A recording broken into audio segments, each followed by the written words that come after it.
All right, what's going on, class? Today we're going to be talking about basketball passing, and specifically the four that I highlighted in my Weebly page: the chest pass, the bounce pass, the overhand two-hand pass, and the overhand one-hand pass.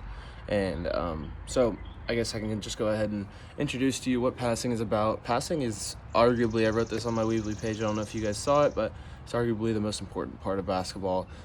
There are many possessions where without a pass, the score cannot be made.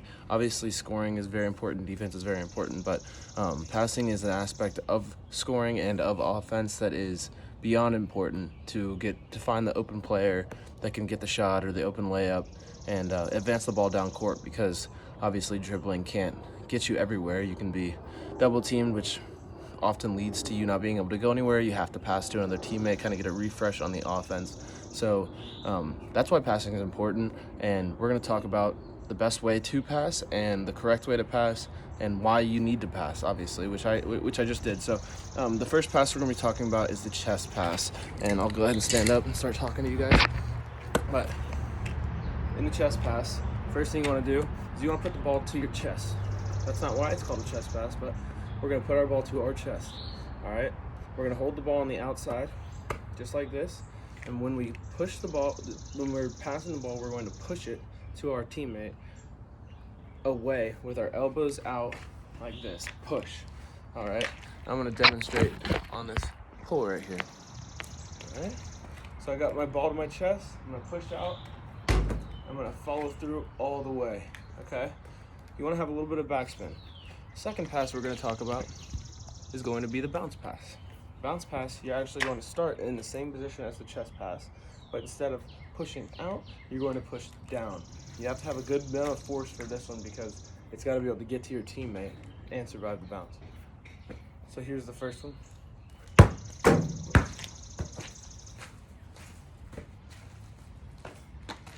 Unfortunately, my ball is a little bit out of air and we don't have a pump.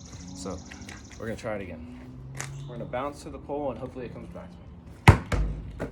All right, we did it. So that's the second pass we covered. Same grip, same posture kind of. We're gonna push the ball to the ground instead of pushing the ball to our teammate. Third pass we're gonna do. It's the overhand two-hand pass. You guys have probably seen this pass in soccer, possibly. This is how they usually throw in the ball, but this is how we're gonna do it in basketball too. So we're gonna hold the ball outside just like we were. We're gonna put the ball like this. We're going to step with, honestly, it doesn't really matter, any foot you can step with, whichever one you feel comfortable with. And then you're gonna follow through with this motion. So it's like an elevated chest pass in a way. So I'm gonna go ahead and demonstrate that. So I step with my left foot. That's just what I'm more comfortable with because I step with my left foot when I'm throwing a football, baseball, or any other sport. So I step with my left foot. I follow through high over my head. And then the fourth pass and final pass we're going to cover today is the overhand one-handed pass. So this is a pass that is only used in certain situations. My dog is coming over here. Only used in certain situations. For example, say there's only 3 seconds on the clock. You got to get down the court. Maybe you send one guy down, he's open, and you're not going to be able to get it there with a chest pass. Obviously not a bounce pass. This is going to be a little bit tough. But if someone has a good arm, they can throw it like this and grip the basketball and throw it downfield. So what I suggest for people with maybe not, the biggest hands is let it rest on your hand and kind of hurl it over there instead of, using it like a ball and gripping and throwing it.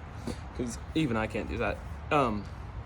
But yeah, so we're gonna just keep the same cues that we've used in all of our overhand, one-handed throws that we've learned in the past. Baseball, football, we're gonna step with our non-dominant foot. We're gonna make a tee, and we're gonna hurl the ball as far as we can and as accurate as we can. So what I want you guys to do at home is maybe find a post just like this. Simple, easy, grab a basketball, maybe put a piece of tape on there.